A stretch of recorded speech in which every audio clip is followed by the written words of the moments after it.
Hey everybody, I wanted to give a quick recommendation for Firefox Developer Edition. It just came out and I've been playing with it for a little while and I really like it. There are some things I don't like, I'd like to see changed, but what they've made clear is that, this is version 1 and they plan on listening to the community and figuring out what it is people want to see.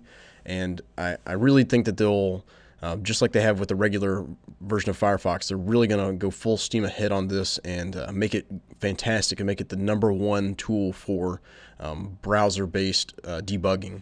So one of the main reasons that I really like the Firefox Developer Edition is that all of the tools that I normally use are just one level down now. I don't have to go into the developer menu and then find them. They're just right here at the top. And that seems kind of minor, but it actually helps out a lot instead of having to hunt around. They're all right here.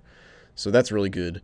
Another one that seems kind of minor, but it's actually really helpful, is that they use a different icon. They use this blue Firefox logo. And that can be good when you're juggling so many things in your mind, and sometimes, let's say you're using the same browser to do your day-to-day browsing. You've got your Reddit and Facebook and Google and all that stuff open in the same browser as just other tabs as the page you're trying to debug, or it's in separate windows and you're not sure, you can't remember which window it's in. Well, now you know that it's the blue one, so that kind of helps, so you don't do as much mental juggling when you're trying to remember what the heck is going on. So that's really good. And finally, they've made a big point that this is just version 1. This is kind of like a beta, and they're listening to the community. So if you have something you'd really like to see, if there's an add-on that everyone uses and it should just be pretty much built in to the system instead of having to go out and get an add-on, let them know, tweet about it, get on YouTube and talk about it, because I think that Mozilla is really listening to the developer community. They want to be the #1 developer tool, and I think this is fantastic. So one of the things I would like to see is a feature taken from Chrome. And in the web console in Chrome, if you log to the console some AJAX response or something like that, you can actually right-click it and say Store as Global Variable.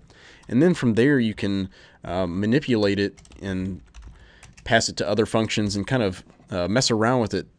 And I do that a lot, actually. So I would really like to see the ability to right-click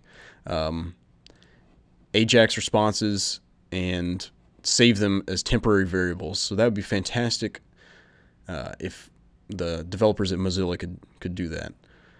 Other than that, I'm going to switch away from Chrome for a while. I'm going to use this only. Pretty excited about it, and I think that this is going to be really good for the community to have this developer browser. So there you go. That's my recommendation for Firefox Developer Edition. I think you should definitely give it a chance. Download it, check it out. If you're used to Chrome, that might hold you back a little bit at first. Things might seem a little different. Things are in different places, but most of the features are there, and I think Firefox actually has a little bit more. So yeah, check it out.